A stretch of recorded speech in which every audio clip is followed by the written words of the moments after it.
Thanks for all of you guys jumping on. Just as a reminder, as you get logged in and get ready here, please have your first and last name listed, as well as the organization you're with, your certified membership status, and what district you're in. That helps us out a bunch. And also, please go ahead and prepare to have your cameras on during this as well. Thank you so much. We'll get started here in a couple minutes.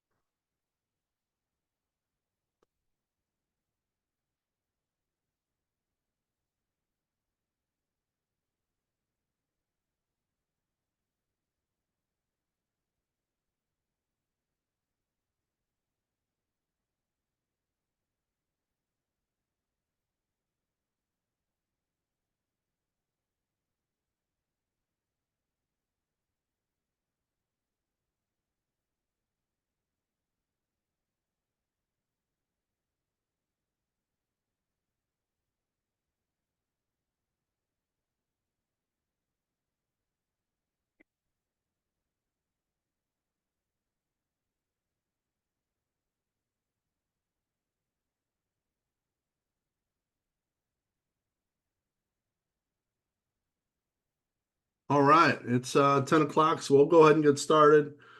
Before we get to the panel today, I'm going to jump through a few different things like we normally do here in the beginning. Just again, I know I repeat myself a bunch, but if you're on the call and want to get credit for it, please make sure your first, last name are listed in the system here in the Zoom call, along with your organization or institution and your He membership must have just status. stepped out. He'll be back in like 15, 20. That helps a bunch. Also, a big help there, and just make sure you have your cameras on. Be prepared to have your cameras on the whole time. That helps us kind of just legitimize the CEUs as well. So, without further ado, let's jump in and get started. Um, got a few things. Big thing from USG and Clean Out for a Cause. Big thanks to a lot of you. We've just surpassed 850,000 pounds since the inception of the organization, which is incredible. Our goal is by the end of 2024 to get to that 900,000 mark. And a stretch goal would be to try to celebrate 1 million pounds by the time we get to convention next year. So, all of you guys, big thanks for all your help there. And if you have anything to donate, please let us know. So, and if you guys have student managers or people that need scholarship, our scholarship application is live and running, and we're taking applications. And those will be reviewed and awarded in November. So that award date is coming up here for anybody looking for those as well. So very exciting stuff there. So thanks all the support. Again, CEUs, just make sure we have all these things listed. It helps us out with everyone getting everything squared away. And the biggest thing it helps us out with is just communication. If there is an error with a QR code or something, we can go back and review the tape and review the records. So it helps us out a bunch if you guys can do that for us. Upcoming sessions, we've got one here, right before Thanksgiving or close to Thanksgiving on embellishment, which is, something for everybody, which will be great. And finish the year up with a non-traditional venues piece. So that'll be a really interesting one to learn on that one. And this takes us through the end of the year. So a great schedule coming up. Again, we are always taking ideas for new sessions. Also, if you want to be on a panel, don't be shy. I'm not that mean usually, so please let us know if you'd like to be part of these. The more the merrier with this, and it really helps out with getting everyone on board. Katie, do you have anything you want to say about the mentor-mentee program? Um, all the ones I had people, mentors and mentees for have been sent out. I am short a few mentors. So if you are at like a D2 or D3 or NIA or anything, a little bit of a lower level, I have a couple young people and a couple older managers who would like a mentor. So please send me a message if you can do that. Awesome. Thanks, Katie. So a little bit different kind of format today. We've got, just based on schedules, we're going to do some different things with schedules. and actually got a special video surprise at the end for someone that couldn't make it. So, but excited for a great panelist today, a great panel today, across a bunch of different organizations and leagues, giving kind of a full gamut of what everyone is seeing at the professional level. So, and I apologize if I say this wrong. I didn't practice for pronunciation beforehand, but we're going to start out with Vakaya. She's with the Orlando Pride, and she's got a meeting to run to. So we're going to run through some questions with her first, and then we'll go through and work with our other panelists, Dan and Jason and AJ and Brad and Steph. So really glad to have them on board. As I mentioned before in our other calls, if you have specific questions that you want to see answered that maybe haven't been asked, please submit them to me on the chat so it's easy to find. I'd be glad to get through those first. So without further ado, Vakaya, are you there? Yes, I'm here. Are you All right. guys hear me? Yeah, we can hear you loud and clear. And you said my name perfectly, so that's great. Nobody Sorry. ever gets it right the first time. So All right, those that's a great day for me then. So awesome. Tell us a little bit Awesome. about your journey. How did you get to where you're at, and what's something you love about where you're at now? Well, I've been doing this since 2014 when I got to Winston-Salem State University, and I started as a student equipment manager for football. And since then, you just couldn't keep me out of equipment. I stuck with it. And I changed my major from being a social worker to sports management.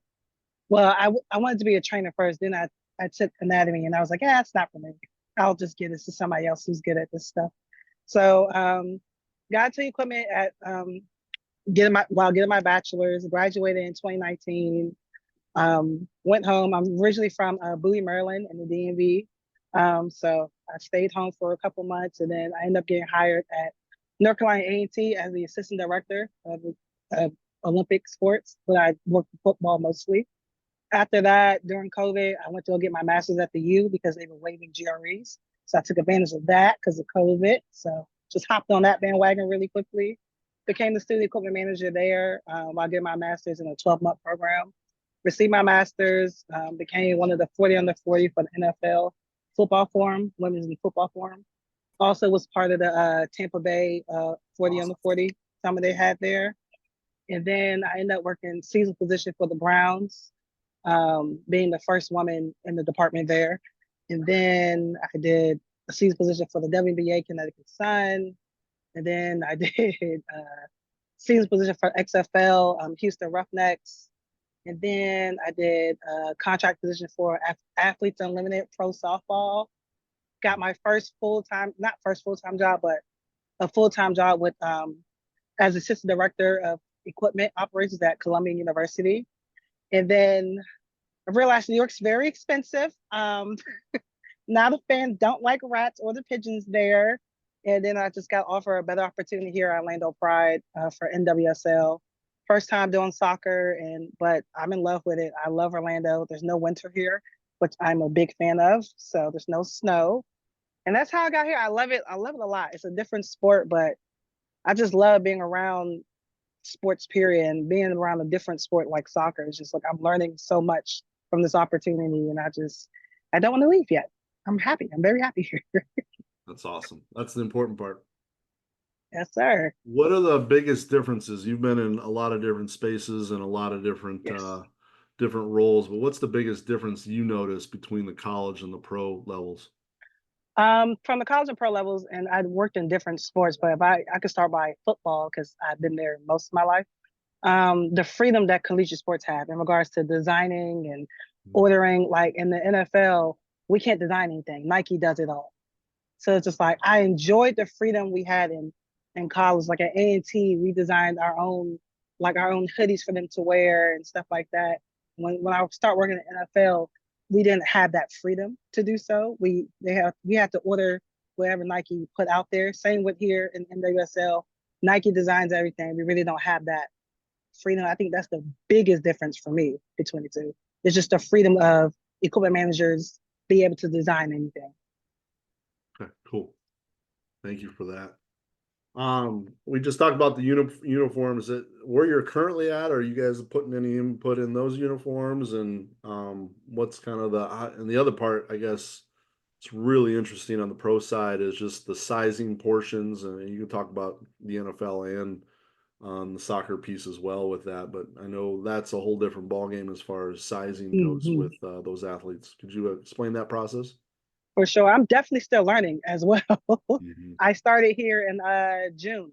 So I'm still learning because I'm coming from working with big buff men and then working for women who are my size and how they like particular, jerseys and everything. Like also when I got here, Nike had completely changed their sizing in regards to the jersey. So whatever they wore last year, they wore medium. They now have to go to the large because the Nike sizing was different. That's another thing through all leagues.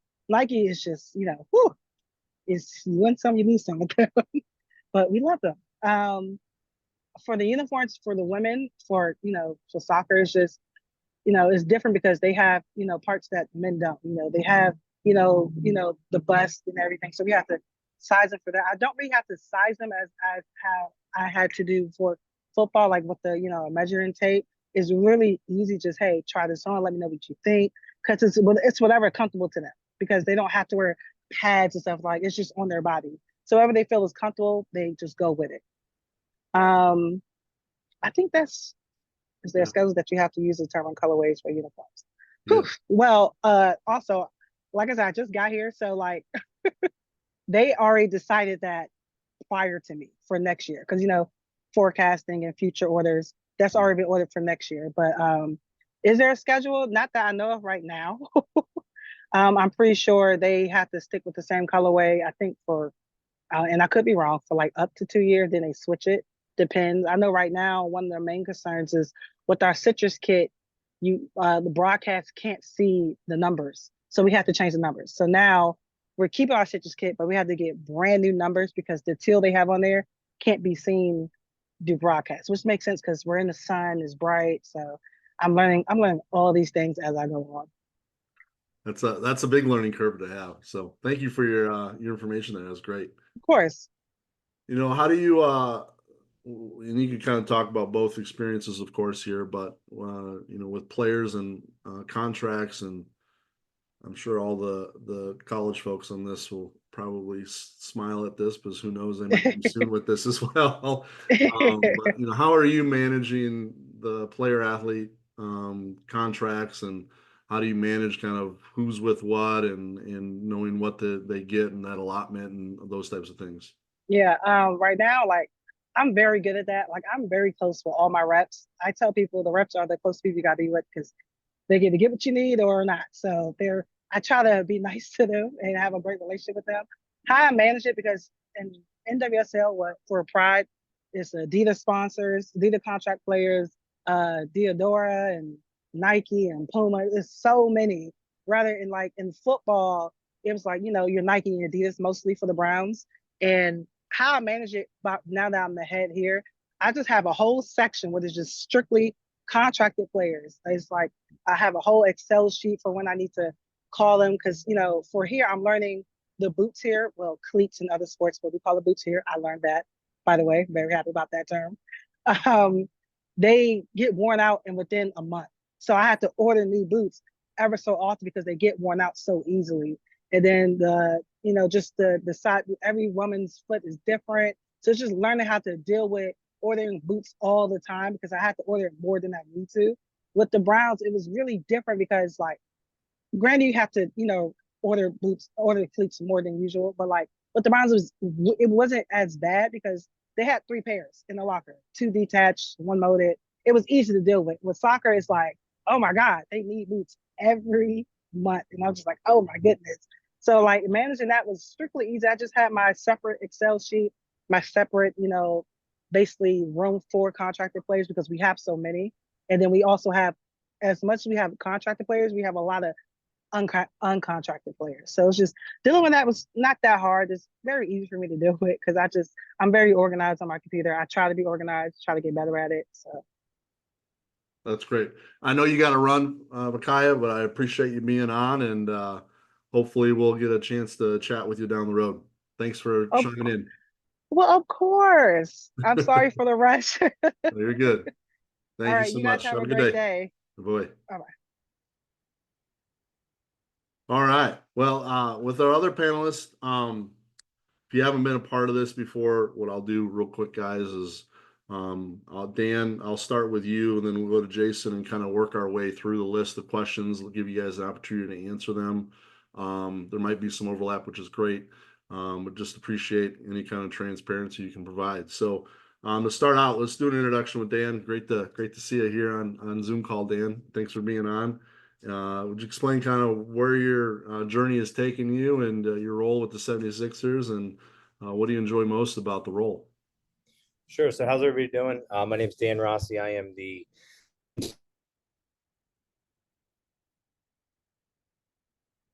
of our job, but mainly with a focus on equipment. This is my 17th season to start tonight at 7:30. We just finished up shoot around now. We got the Bucks. But I started as a student manager for the basketball team at Villanova, and that was back in 2003. When Jay Wright first got the job in 2001, I needed a summer job. So I wrote a letter to the basketball office because I was a lifelong fan. They wound up hiring me to work summer camp, found out I was going to school there, hired me as a manager, and kind of the rest is history. And then when I finished up at Villanova in 07, that fall, I was able to start here with the Sixers. Actually, I'm sorry. When I finished up in the after the fall semester, I did a 6-month internship at Villanova in the equipment room outside of basketball, just to kind of get a better grasp on all of the other sports that I had never really done a lot of work with. So that was a steep learning curve for me, but it was enjoyable. And then that September, I started here with the Sixers. Started as the assistant equipment manager, and then got promoted. This will be my 4th year as the head equipment manager. So it's been a long time. Like I said, pretty much focused solely in basketball with a little bit of experience in some of those other sports when I was in college and fresh out of college. Awesome. What do you enjoy most, Dan? I enjoy the people, the players.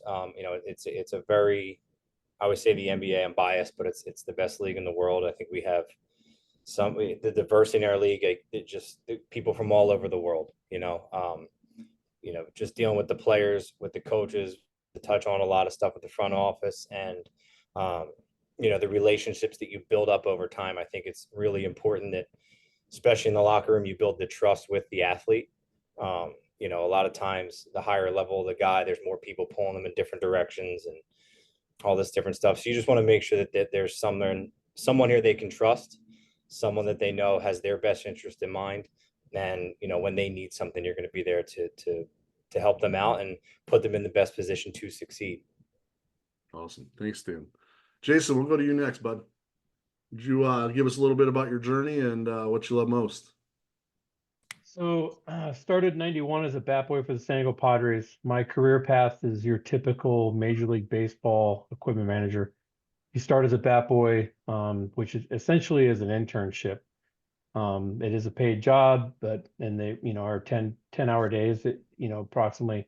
But that's kind of how you get your feet wet. Unlike a lot of other sports, to maybe where there are internships, we don't necessarily have those in baseball. And just bounced around to a few different teams. I was with the Marlins through 97 and then went to Tampa Bay when they expanded. I was there for 5 years. Unfortunately, my boss at the time was let go and there was a change. So I ended up in Milwaukee and took whatever job I could get in Milwaukee, which is actually just essentially running the food room. And then after a few years, was able to become the assistant. And then in 2014, became the equipment manager. And then in 15, took over the minor leagues as well probably around July of 15.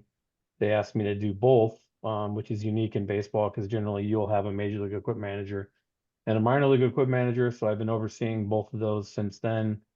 In regards to what I enjoy most about my job, probably just being a part of the team. I mean, at the end of the day, when there's success on the field, you feel like, you had a part in that. Maybe it didn't show up in the box score, but, if you do your job at the highest level, you enable the athlete and the other support staff to do their job at the highest level, which translates to wins. And I've been very fortunate, in the last 10 years to have a lot of playoff opportunities and to be a part of a lot of fun. And you feel like, you have, even if it's a small, impact, it is an impact. And I think that, and agree with Dan, the relationships, there's people that I've known for a long time that aren't, with us anymore, but you're still friends with them. You still keep in touch with them. They might be in another team, they might be in another league. But you still, because of this job, you're able to form those relationships. And, I'm all about getting better. So whatever I can do like this, it's a part of what I love too. And I've done a lot of these, during COVID, we had the equipment manager roundtable on LinkedIn that, Joe from the Nets started, and I enjoyed doing that, and which inspired me to get certified, which I feel pretty proud of, to be able to do that, especially at this point in my career, being 50 years old. I didn't have to do it. I wanted to do it. So It's awesome, Jason. Thank you. Yeah, and AJ Garrison joining us from a recent WNBA championship. Thanks for joining us. Would you go ahead and share your journey a little bit and why you love it so much? Lovely. I apologize if my voice is gone or like it starts cracking. I'm still trying to recover. It's been a hell of a last 48 hours. But I started as a student manager at NC State. I've been in equipment ever since I graduated. Didn't even want to be in equipment, but it worked out, and here I am. The first, like 5 to 6 years of my career, I just bounced from school to school doing football or Olympic sports. And then once I got to Villanova, I think in like 2016, excuse me. I got there 2016, right after their first championship. And that's when Joe Cuomo from the Nets reached out and said, like, hey, we've been in touch for a while. Want to offer you a chance to join my game night staff. And I actually turned him down the first time because I didn't think I would be able to do both with the responsibilities that I had at Nova. And then he asked me the next year, and at that time I was kind of like kind of struggling mentally with what I was doing at work, and I didn't really feel happy. So I actually took him up on it, thinking like the change would be, setting me up for whatever's next. And sure enough, a couple years after that, Joe and Clara Sy buy the WNBA team from James Dolan over at the Knicks. The Liberty now become a part of the BSC family, and Como really went to bat for me and advocated on my behalf on why I should get the job, and it should be full time and this, that, and the third. And here I am. The rest is history. 4 years, 5 seasons later, I'm a WNBA champion because I just took a game night position a couple years ago, so it worked out. Why do I love it? Much like Jason, like I just love being a part of the team. I love feeling like the work I'm doing is meaningful. I love what I do. Wouldn't change it for the world. And it's just like it's self-rewarding to see the success that plays out on the court. And that's about it. I Thanks, think I AJ. got everything right. Appreciate it. Brad, we'll come to you. Brad joined us from USA Track and Field, which obviously came off of a great Olympic summer. So you've been busy this summer. You share a little bit about your background. Yeah, absolutely. Like I said, my name is Brad Burling with USA Track and Field. My start actually kind of is more of a retail and apparel background than equipment. So in undergrad, I interned with USA Rugby in events for a summer, and then I actually got an internship with US Olympic and Paralympic Committee that fall semester following that, working in consumer products. So I was heavily involved with working with Nike and Ralph Lauren and Oakley specifically, as we did the lead up to the 2018 Pyeongchang Winter Olympic Games. Helped with processing our game staff, making sure we outfitted all of our staff that were going to the games, and then got to participate in team processing in South Korea, getting all of the athletes kitted with Ralph, Nike, going through that whole process. So after that, I actually went into merchandise with USA Track and Field and worked in merch for about 4 years before the position at international teams opened up. So was able to kind of get in just using that kind of background with retail. A lot of the stuff that we do is very similar, just because there's not nearly as much of like the fitting and laundry and that kind of stuff that we have to worry about on our end. So it was kind of an easy fit and a pretty smooth transition into working with our elite teams and national teams uniform and kitting. So yeah, a little bit different than a lot of other equipment staff and whatnot. So I think for me though, I echo a lot of the same sentiments, like, love it because you feel like you're part of the team when you're, doing the walkthrough in Olympic Stadium in Paris, like before it, track actually goes on, like, you get this like overwhelming sense of being part of that team and everything, and being able to watch some of these finishes when you're able to and everything. So, or handing out one of our flags to an athlete that medals right on the side of the track is just an awesome experience. So another thing that I love about it is when we process our team on site and we pack their kits on site for like a national team or like a world outdoors or like an Olympic team, they always come to me right before the end. We go through their entire kit. So being the person that gets to open up their suitcase and all they see is just USA, like their uniforms plastered all over. And you get the look in their face is like that kind of like, I've made it and made this team is just, knowing they have so many years of work that has led up to that point is just an awesome feeling of being able to be that small part of that. That's awesome, Brad. Thank you. And Steph, if you wouldn't mind sharing your experience with the AHL and kind of what you love about that the most. Yeah, I feel a lot of football on here. I didn't really realize when Katie asked me, so it's pretty cool to be here. But yeah, kind of much like everyone else, started as a student equipment manager. Sort of knew I wasn't going to be playing too much, so I took I've always loved equipment, especially hockey equipment. I think being Canadian, it kind of goes hand in hand, but I just sort of forced my position at the school. They didn't really, just coming from a smaller Canadian college, they didn't really have, anything like that. Just people who would volunteer, and, you wear many hats in the roles of college athletics, but certainly in Canadian college athletics. Yeah, sort of forced the position on them. Watched a lot of equipment videos on YouTube, and when that opportunity presented myself to me, I just sort of took it and ran with it. It was just reaching out to the coach and pretty much saying, I want to do this, and I sort of grew the role myself.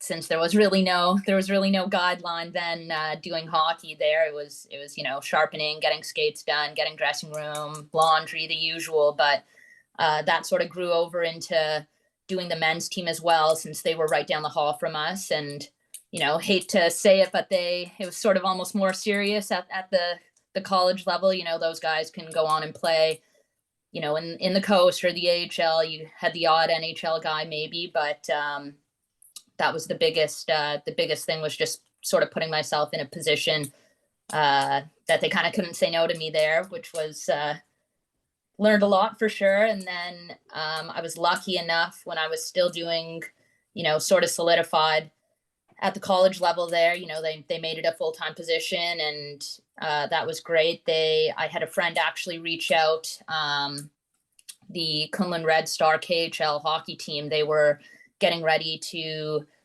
find North American Chinese-born players to get ready for the Olympics for 2022 in Beijing. They had started that in 2017. They were looking for players, and they had a camp in Toronto. And I was lucky enough. I just said yes. Do you want to volunteer to do this camp, to run this camp with these players we're looking at? I said, yeah, absolutely. Take the weekend to do it. Sure, why not? It was kind of in the summer, so off season for us for hockey. And then while I was there, they had offered me the job in the KHL to go overseas to China. I'd never gone there before.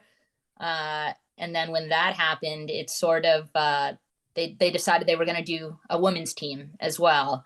And immediately it was, okay, you're going to do the women's team over there. So I was in China and Russia working with the women's team and sort of helping the men's team from 2017 to 2020. So right before the Olympics, I was doing 2 women's teams over there. They were playing actually in the Canadian Women's Hockey League.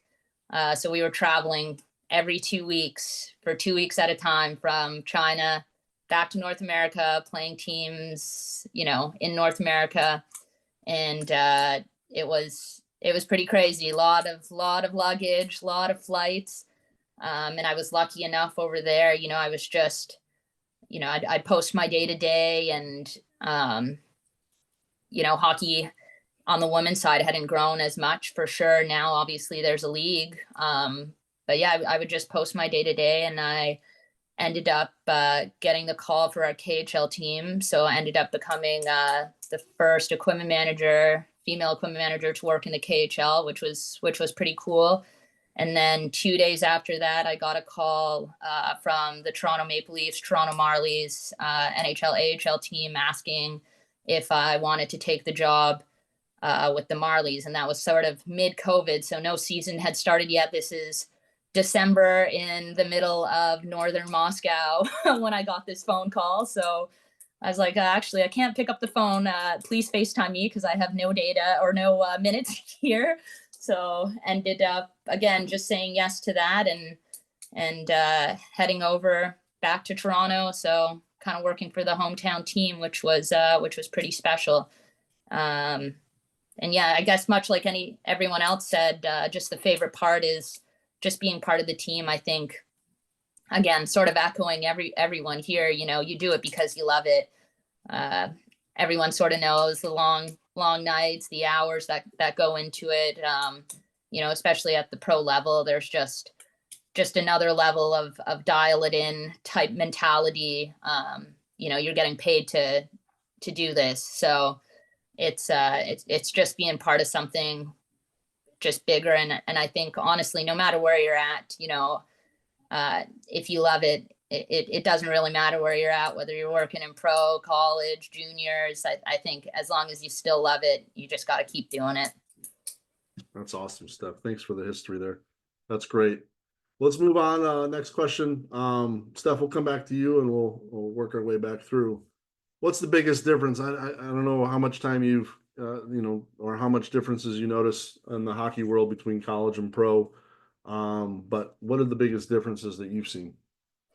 Yeah, for hockey, I mean, I think the biggest thing that stands out, it's like it's 24/7 all the time. You know, whether we practice or have a game at 7 p.m., you know, we're still in there at 6 a.m, and you're not leaving till the end. Whereas in college, because of class schedules, you know, for me, the girls would practice in the morning, so obviously early morning, but then on the men's side, they would practice in the afternoon. So you sort of have a little gap there to get things done, especially in hockey. If you're not doing other sports, like you sort of have a little bit, not more time, but certainly more, I guess your players are leaving. Whereas in pro, they're there all the time.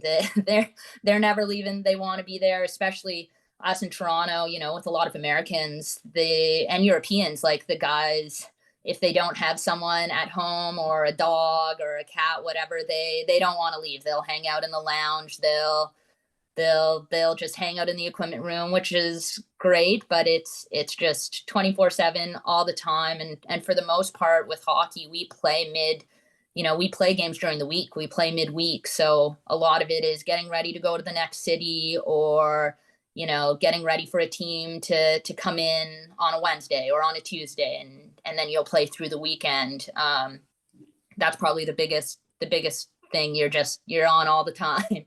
Yeah. Thanks, Steph.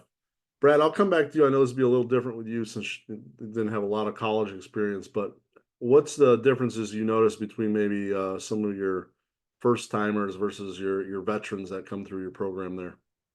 Yeah. I would say, like, at least I know specifically for us, like one big difference is or a couple of differences is I don't have to do laundry, which I'm kind of very grateful for. We don't actually ask for any of our uniforms back, which is nice.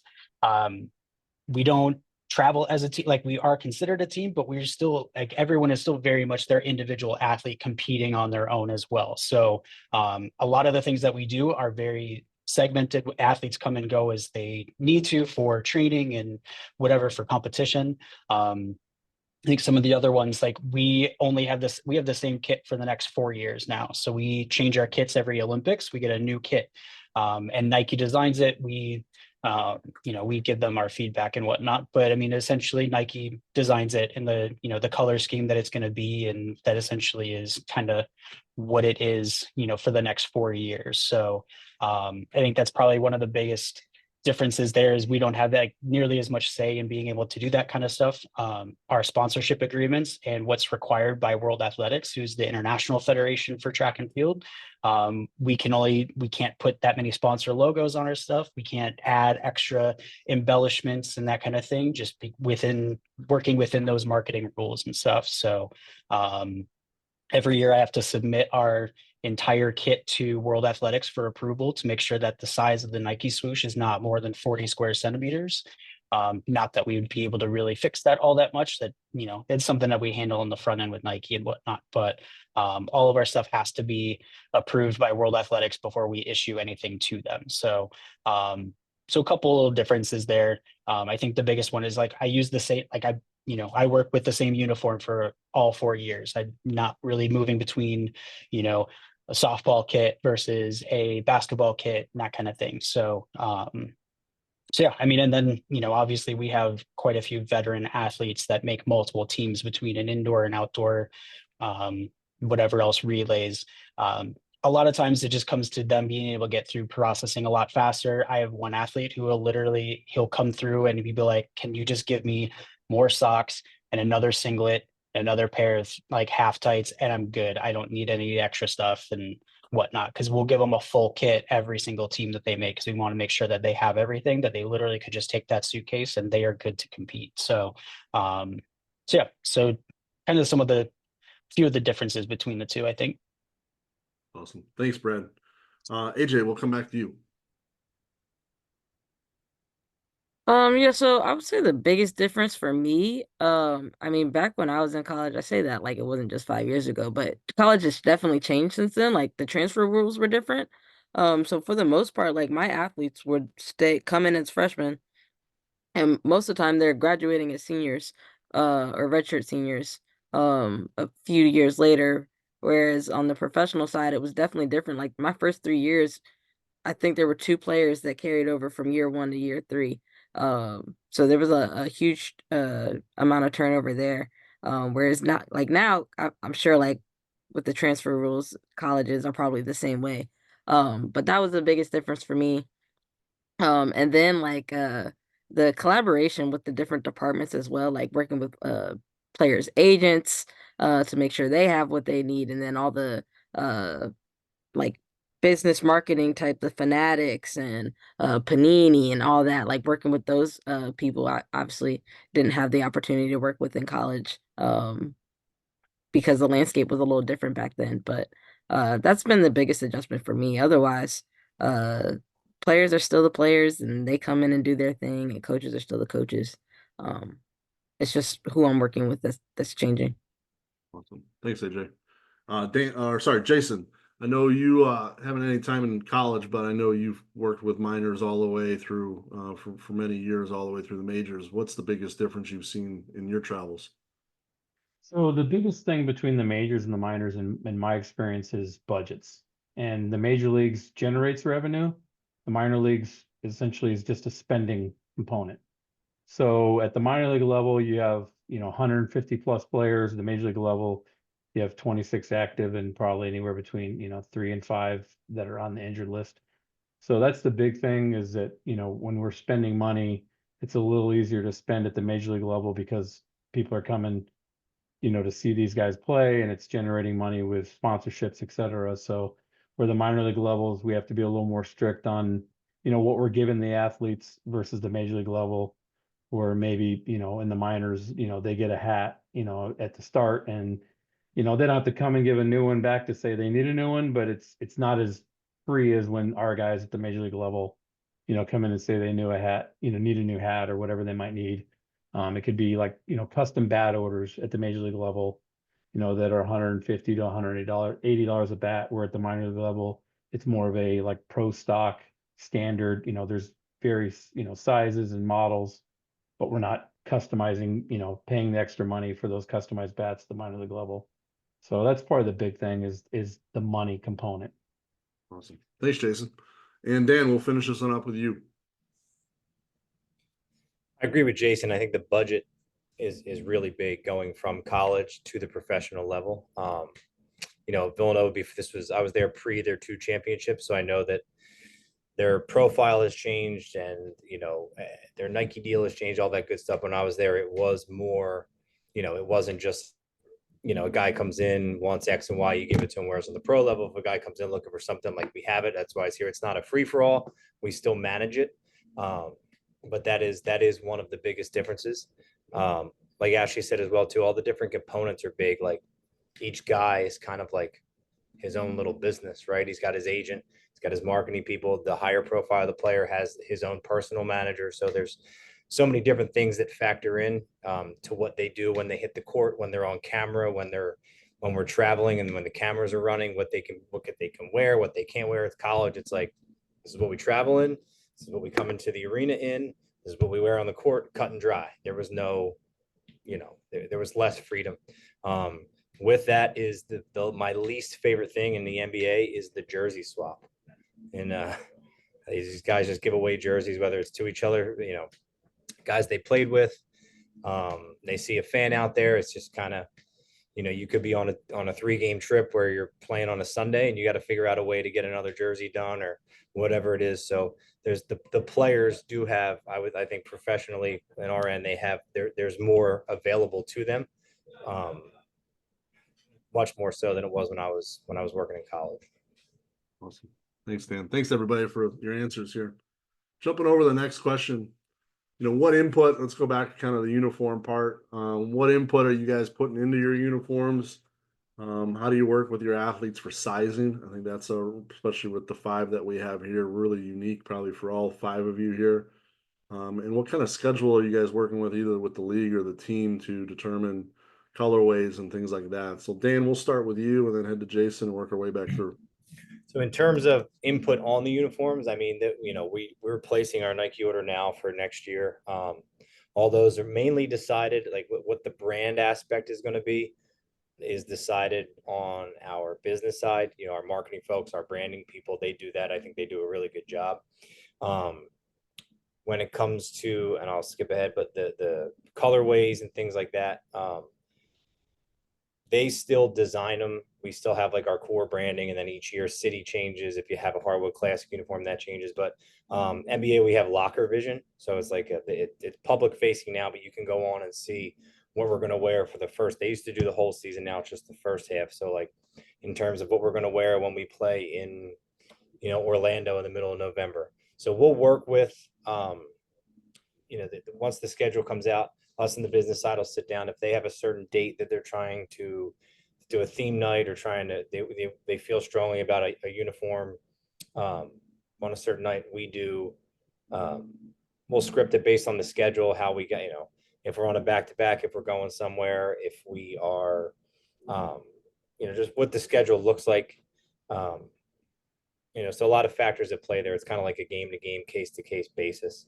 And then in sizing, it's really, we have very, very little customization.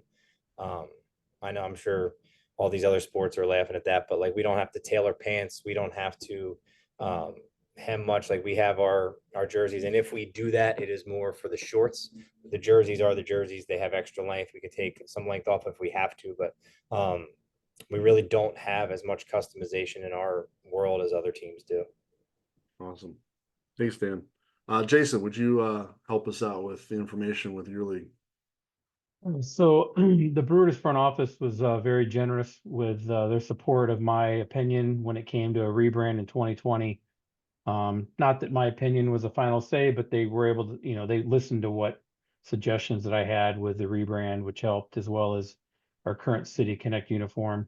A lot of times, hey, maybe circle back with the players, see what they think, if they'd be willing to wear something like this or whatever. But I don't have necessarily an input of change, but they'll listen, you know, like this might not work, or patch placement might not, you know, be comfortable for the player or whatever. So as far as the sizing, very publicized event that happened this past year where Nike decided that they were going to change on how our ordering process would work. So before, players were able to, when it was run by Majestic and then changed to Fanatics, but Nike branded, Players were able to get whatever they wanted. If it was 2 inches extra on the sleeve, body length, tapering, same thing with pants, more, baggy at the thigh, or, the tapered at the ankle. And Nike went away from that this year, and it created a little bit of a, change for us, because we end up having to have a lot of stuff altered locally. They went to more of like, they call a bucket system. So you're a bucket 1 through 4. One covered this, two covered that. Players and staff weren't able to do the customization straight from the factory like they were before. But after the union was very vocal about they weren't happy about that going away, the league and Fanatics / Nike agreed to bring that back. So they were back out in September, measuring all of our players, getting feedback on what changes they wanted to make for next year. So we will be able to order custom uniforms that they had prior to 24, which is good for us, because it was getting a little frustrating having to, get a lot of alterations done on uniforms. You may have a player that had been in the big leagues for 10 years, had the same, customized pants for 10 years, and then they took that away from them. So it fell on the equipment guys. As far as the schedule goes, we have a pretty rigid home schedule. So Monday through Thursday, we wear our primary uniform, which is cream. Fridays, we wear a City Connect, which is a powder blue jersey and a white pant. And then Saturdays and Sundays, we wear our pinstripes. The road, we have a navy blue alternate and a gray, primary, your main road uniform. That's kind of more on feel. It used to be the starting pitcher would decide for home and road, but when we rebranded, we went to the scheduled based on marketing, because they'll publicize it, with social media. Hey, it's City Connect tonight or whatever. But on the road, our guys want to wear blue as much as possible. Especially this year, there was a lot of issues with the gray showing a lot of sweat and everything. It didn't look as good. But MLB has rules in regards to color conflict. So if we're playing the Pittsburgh Pirates in Pittsburgh and they're wearing their black jersey, we can't wear navy. MLB supplies us with a color chart that says, what's good and what's not. So those are kind of the times where I got to tell, the team, or we're wearing gray, and this is why. And they all gripe, oh, why can't we? You got to explain to them the rules. But it comes from baseball ops at Major League Baseball, because of the umpire. If you got a post player or whatever, I'm sure for television as well, can get a little confusing if you have like colors on the field at the same time. So, but we pretty much wear blue as much as possible. Maybe next year will change, because we're getting the gray fabric is getting updated to where it's not going to show the sweat as much. But that's pretty much, it's not scheduled on the road, but kind of more free than the home schedule. That's awesome, Jason. Thank you. AJ, how does this all work out for you guys in the WNBA? You got mute. My bad. Ours is pretty much like what Dan was talking about. We'll make like our jersey schedule in conjunction with the business side and see what input they want. We get to determine, as the home team, we get to determine what we wear at home, and then the league will tell us what we're wearing on the road. For jerseys, I don't really have much input outside of like I'll get to see what jerseys are coming for the next year or so. And then I'll just give my input there, and sometimes they listen. Next year they did actually listen to me, so I'm really excited to see how that will come out. Or I think that's in 2 years, excuse me. But otherwise, like Nike gives us a layout and, hey, this is what we're thinking. What do you guys think? And then it's mostly our business side and GM that makes those final decisions. Other than that, like how I do sizing, I pretty much just go off the roster that I have now. I'll order some extras for our star players and make sure they have enough for the jersey swaps and the agent requests, and Lord knows what else comes up. Just so that I'm never without a jersey. I have backups for those guys as well that I carry around all the time on any trip. And then after that, pretty much after that, I'll just try to make sure we have enough for any changes that may happen. Whereas like our orders for the next year are due before last season even started. So I don't know what our roster is gonna look like. I don't know what our coaching staff is gonna look like. I'm sending a hope and a wish and a prayer up. So there's a lot of extras that come in with it. You really just gotta work with your GM and make sure you're staying within budget and whatnot. But still trying to make sure that the needs of the players and coaches get met. Did that answer everything? Yeah, you nailed it. Thanks, Mhm. AJ. Appreciate it. Brad, would love to get your input on this. Yeah. So like I said, we work with Nike as they're designing designing a new kit, which for us, like that's completely doing new patterns, new fabric, new technology in it when they come out with our new kit every quad. So we work with them. They kind of tell us how they're going about doing stuff and give us, the story behind why they're doing certain things and the colorways that they're choosing and stuff. And they'll ask for our input and we can, give them our opinions and stuff like that. But at the end of the day, it kind of comes from them on as far as like colorways and what pieces are what, why a singlet's going to be blue, but the muscle tank is going to be more of a red color. So that kind of falls more on them than us having a lot of direct input in it. So as far as sizing goes, we actually don't do any customization either. We have it pretty much set to what it is. A lot of these pieces are really hard to tailor in the first place just because of the type of fabrics that they are.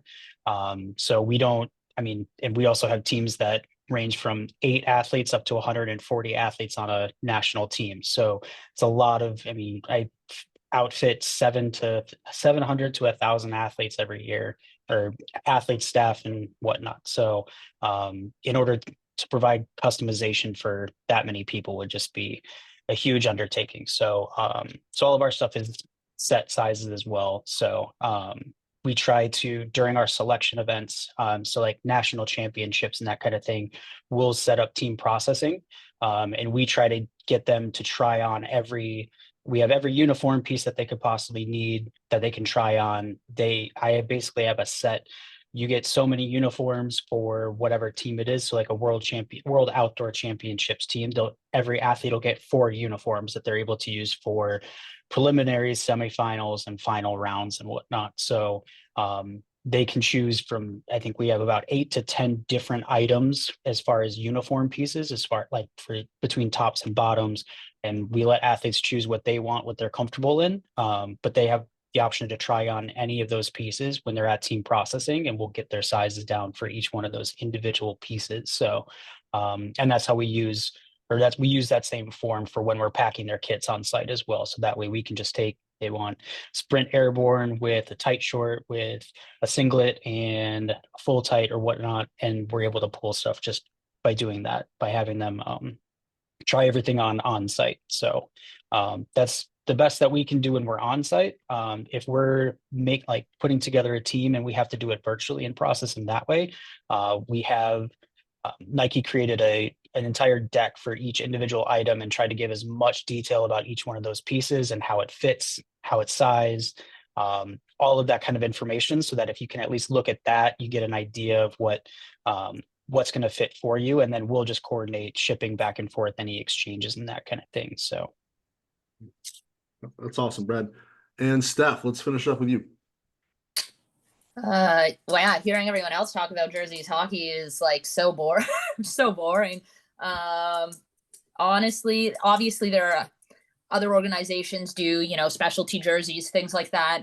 Most of the time those are managed by marketing, GP, like global partnerships. They'll do specialty jerseys with the Leafs and Marlies. There are no, I think, just the original 6-team kind of mentality. The only specialty jersey that I've ever done is the St. Patrick's Day jersey with the Marlies, and that is our exact same white and blue jersey, except the blue is green. Obviously the Leafs have the Justin Bieber reverse jersey that was sort of done in conjunction with the league just to try and bring in that new fan base. But for the most part, hockey is pretty boring with the jerseys. I think now, some teams are with a white jersey, they're doing the different color helmets, but For the most part, it is at home.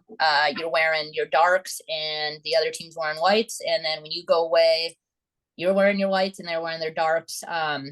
Back in the day, actually, the home jersey used to be the white jersey, which I kind of liked better. But in the American League, we switch halfway through the season. So December, January, we'll switch to wearing our white jerseys at home. And that's pretty much it. There's nothing, can't really customize anything from the manufacturer. So Fanatics has taken over hockey jerseys for the NHL, and in the AHL, it's all CCM. I think it's another 12-year contract there. I'm not entirely sure, but essentially we're just ordering at the start. It's about a year process. So we'll order, half the time we won't know the guys, but for the most part, we will order 4 sets of jerseys just for wear and tear. So you'll have 4 of each, so 8 total. So we'll always travel with a backup pair. If a guy's a fighter, we'll bring 2 jerseys for him. You know, but we're doing all the customizations. You know, also the sleeves on a jersey, just from the wrist to kind of mid elbow area, just so they don't have that like flying squirrel effect when they skate down the ice. Some of the smaller guys kind of get that happening, but we do all of that customization. We'll shorten a jersey if a guy is maybe a little shorter but a little wider. We'll sew all of that in-house. I know some teams send them out, but here we do it all. We do it all ourselves with the sewing machine. And that's pretty much it. We'll do most of that stuff in house, but we're just ordering those 4 sets and or 8 sets, I guess. And you know, we'll order a ton of blank jerseys, and we'll order those in every size, from a size 50 jersey for a really small guy to a 58 plus for someone who's really tall. You know, maybe a little bit bigger, but that has rarely happened. We actually, this past year, we just had a guy, he got traded, but he was in a 60 plus jersey. He was 6'8", very tall, huge dude, but he's the only person that we've ever had in a jersey that big, usually 58 plus, just a little more room in the shoulders. But this guy just needed the length of the jersey. So again, kind of that flying squirrel look on him. So we sewed up the sleeves, but yeah, kind of boring with hockey. Just 2 colors for us, maybe a third, but yeah, that's about it. Awesome. Thanks, Steph. Well, we're wrapping up on time. We're not going to get through all the questions, but just want to take time and thank all of you for jumping on and being part of the panel. This was amazing. Had up to, I think, 145 people on the call. So just thank you guys for being a part of the panel. I'm going to jump in, and there's a quick video. And for those of you guys that need to scan your QR code, make sure you got your phones ready to get your CEUs. I'm going to share a different screen and hope this works. Our equipment friend Stick created a video since he couldn't be here today, and I'll go ahead and share that, and then also have this QR code. So thanks for everyone for tuning in, and we'll see everyone in about a month. I got into this profession was by high school. So from high school football player, high school football guy, no clue what that was. Just high school football player. I fell in love with that. Went to college. My high school coach actually knew one of the people on football staff there at Michigan State, and the Legend of Stick was created in 2005. From there, half of a slice. Let me tell you it's not. So professional level was I interned with the coach in 2013, and I thought when I got done with that internship in the spring of 2014, I thought my professional career was done, because once you get out of that intern deal or get out of the shuffle, it's kind of hard. You can always get a college job, but it's tough to get a professional job if you don't know the right people. Which in my case, I don't know how I got the job here. Bill Belichick cold called me. To this day, I don't know who got my number from. Maybe him there, but that's how I got into the professional rank. It was a cold call on Tuesday in 2021. No, yeah, 2021. And This is my 4th season here. The college setting, when I was in college, there was no NIL yet. The transfer portal was just becoming hot when I left in 2021. But we talked the pre-transfer portal, pre-NIL, it was just business as usual. Guys wanted to get their education, you know, they used their degree. It wasn't money driven, it is now. Up here, it's a business. It's, you know, 6 to 6, you know, some guys come in at 5:30, come stay till 8.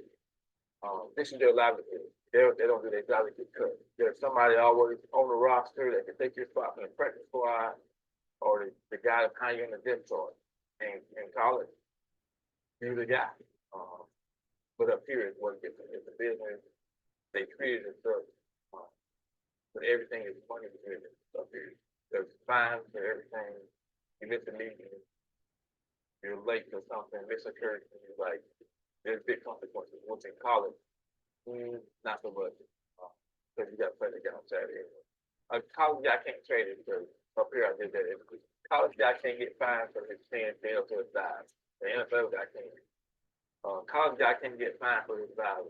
NFL guy can't. A uniform fine starts at $5,600 for the first offense. It doubles for the second offense. And the third offense, if at the description of the league, they can find wherever they want to find it. So there are a lot of rules built in.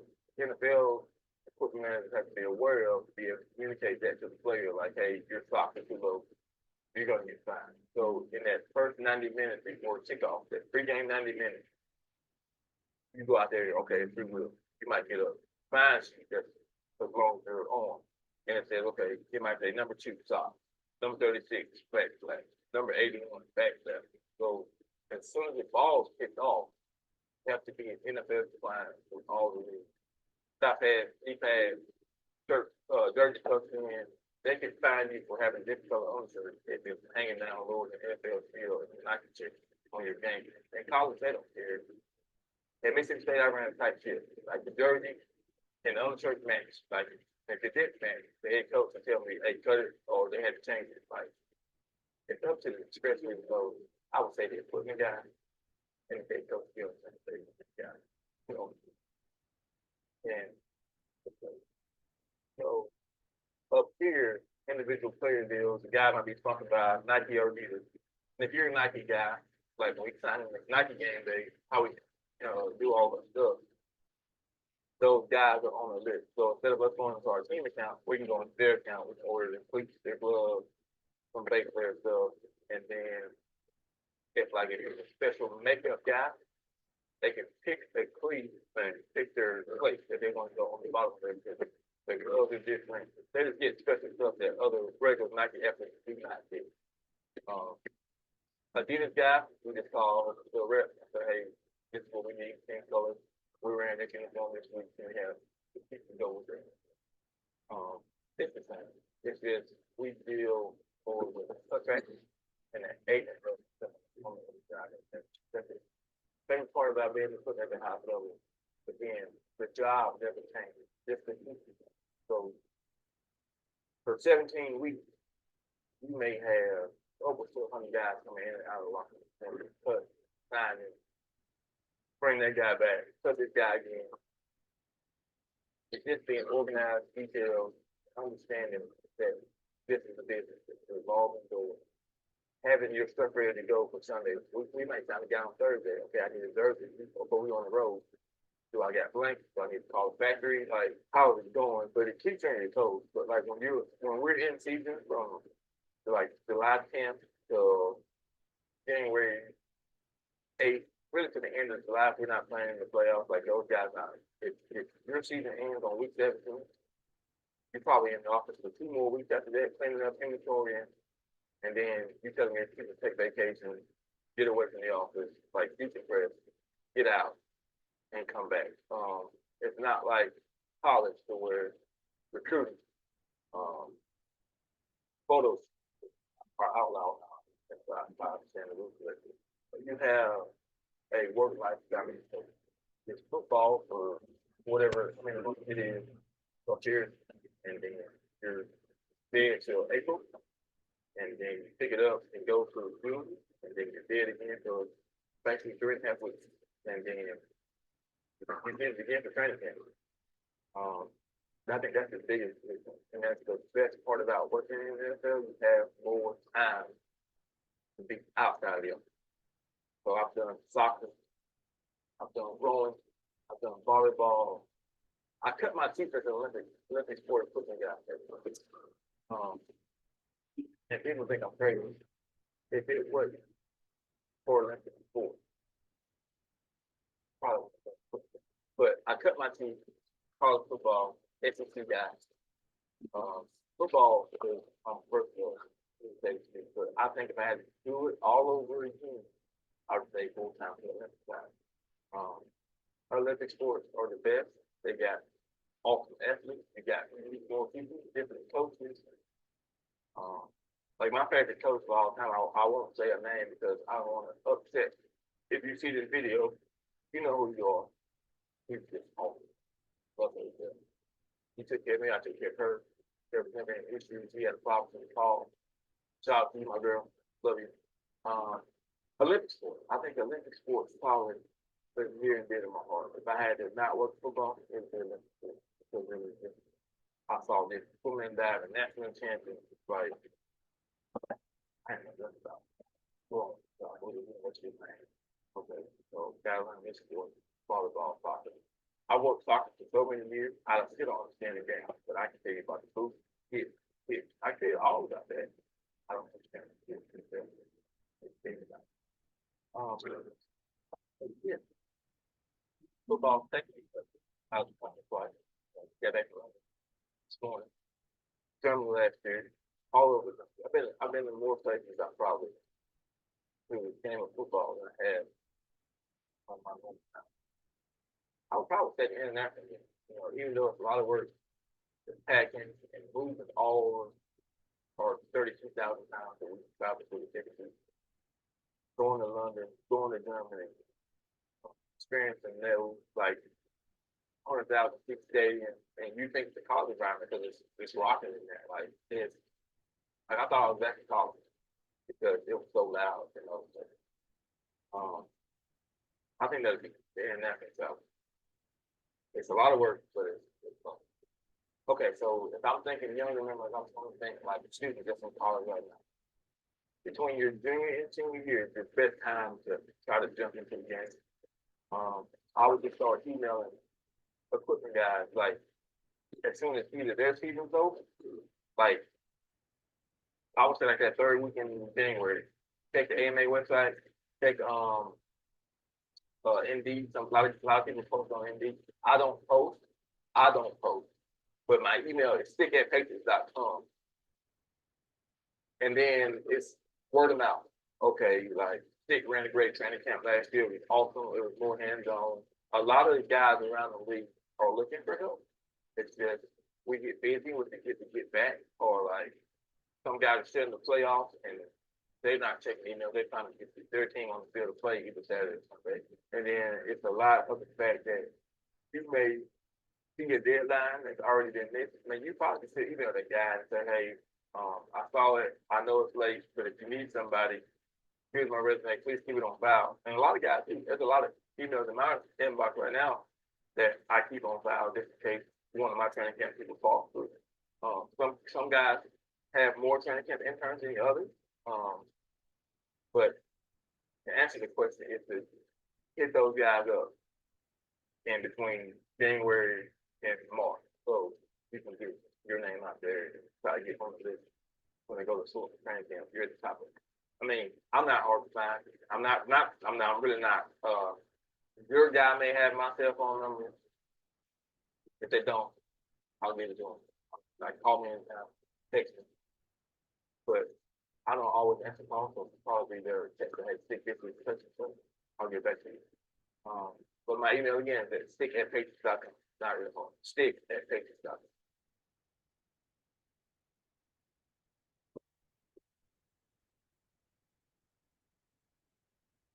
All right, that's it. Everybody, thanks for joining in, and make sure you get your QR code scanned, and have a great week.